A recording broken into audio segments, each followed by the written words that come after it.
परमेश्वर के दैनिक वचन। यदि लोगों को परमेश्वर को जानना है तो सबसे पहले उन्हें ये अवश्य जानना चाहिए कि परमेश्वर वास्तविक परमेश्वर है और परमेश्वर के वचनों को, देह में परमेश्वर के वास्तविक प्रकटन को और परमेश्वर के वास्तविक कार्य को अवश्य जानना चाहिए। केवल ये जानने के बाद ही कि परमेश्वर का समस्त कार्य वास्तविक है, तुम वास्तव में परमेश्वर के साथ सहयोग करने में समर्थ हो सकोगे और केवल इसी मार्ग के माध्यम से तुम अपने जीवन के विकास को प्राप्त करने में समर्थ हो सकोगे। वे सभी जिन्हें वास्तविकता का कोई ज्ञान नहीं है, उनके पास परमेश्वर के वचनों का अनुभव करने का कोई उपाय नहीं है। वे अपनी धारणाओं में उलझे हुए हैं, वे अपनी कल्पनाओं में जीते हैं और इस प्रकार उन्हें परमेश्वर के वचनों का कोई ज्ञान नहीं है। वास्तविकता का तुम्हारा ज्ञान जितना अधिक होता है, तुम परमेश्वर के उतने ही करीब होते हो और तुम उसके उतने ही अधिक घनिष्ठ होते हो।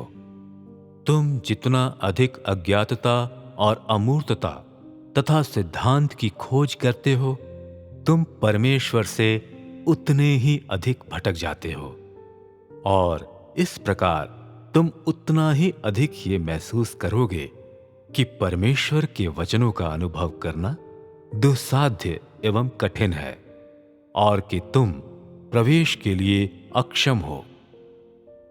यदि तुम परमेश्वर के वचन की वास्तविकता में और अपने आध्यात्मिक जीवन के सही पथ में प्रवेश करने की इच्छा करते हो, तो तुम्हें सबसे पहले वास्तविकता को जानना और अपने आप को अज्ञात एवं अलौकिक चीजों से पृथक करना अवश्य चाहिए, जिसका अर्थ है कि सबसे पहले तुम्हें अवश्य समझना चाहिए कि पवित्र आत्मा किस प्रकार से वास्तव में तुम्हें भीतर से प्रबुद्ध करता और तुम्हारा मार्गदर्शन करता है। इस तरह से यदि तुम सचमुच में अपने भीतर पवित्र आत्मा के वास्तविक कार्य को समझ सकते हो, तो तुम परमेश्वर द्वारा पूर्ण बनाए जाने के सही रास्ते में प्रवेश कर चुके होगे। आज हर चीज वास्तविकता से शुरू होती है। परमेश्वर का कार्य सर्वाधिक वास्तविक है और लोगों के द्वारा स्पर्श किया जा सकता है। ये वो है जिसे लोग अनुभव कर सकते हैं और उसे प्राप्त कर सकते हैं। लोगों में ऐसा बहुत कुछ है जो अज्ञात एवं अलौकिक है, जो उन्हें परमेश्वर के वर्तमान कार्य को जानने से रोकता है। इस प्रकार वे अपने अनुभवों में हमेशा पथभ्रष्ट हो जाते हैं और हमेशा कठिनाई महसूस करते हैं, जो कि सब कुछ उनकी धारणाओं के कारण होता है। लोग पवित्र आत्मा के कार्य के सिद्धांतों को समझने में असमर्थ हैं। वे वास्तविकता को नहीं जानते हैं और इसलिए वे प्रवेश के अपने मार्ग में हमेशा नकारात्मक होते हैं।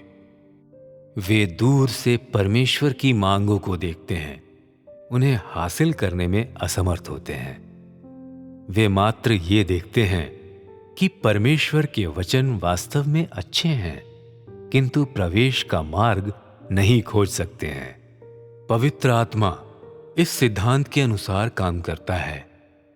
लोगों के सहयोग के माध्यम से उनके परमेश्वर की सक्रियता से प्रार्थना करने, परमेश्वर को खोजने एवं उसके करीब आने के माध्यम से परिणामों को प्राप्त किया जा सकता है और पवित्र आत्मा द्वारा उन्हें प्रबुद्ध और रोशन किया जा सकता है। ये ऐसा मामला नहीं है कि पवित्र आत्मा एक तरफा कार्य करता है या कि मनुष्य एक तरफा कार्य करता है। दोनों ही अपरिहार्य हैं और लोग जितना अधिक सहयोग करते हैं और वे जितना अधिक परमेश्वर की अपेक्षाओं के मानकों को प्राप्त करने की खोज करते हैं, पवित्र आत्मा का कार्य उतना ही अधिक विशाल होता है। पवित्र आत्मा के कार्य के साथ जोड़ा गया केवल लोगों का वास्तविक सहयोग ही परमेश्वर के वचनों के वास्तविक अनुभवों एवं सारभूत ज्ञान को उत्पन्न कर सकता है। धीरे धीरे इस तरीके से अनुभव करने के माध्यम से अंततः एक पूर्ण व्यक्ति उत्पन्न होता है। परमेश्वर अलौकिक चीजें नहीं करता है। लोगों की धारणाओं में परमेश्वर सर्वशक्तिमान है और सब कुछ परमेश्वर के द्वारा किया जाता है। परिणाम स्वरूप लोग निष्क्रियता से प्रतीक्षा करते हैं, परमेश्वर के वचनों को नहीं पढ़ते हैं या प्रार्थना नहीं करते हैं और मात्र पवित्र आत्मा के स्पर्श की प्रतीक्षा करते हैं। हालांकि जिनके पास सही समझ है वे ये विश्वास करते हैं कि परमेश्वर के कार्यकलाप केवल वहां तक जा सकते हैं जहां तक मेरा सहयोग होता है और मुझ पर परमेश्वर के कार्य का जो प्रभाव पड़ता है इस बात पर निर्भर करता है कि मैं किस प्रकार सहयोग करता हूं। जब परमेश्वर बोलता है तो परमेश्वर के वचनों को ढूंढने और उनकी ओर प्रयत्न करने के लिए मुझे वो सब करना चाहिए जो मैं कर सकता हूं। यही है वो जो मुझे प्राप्त करना चाहिए।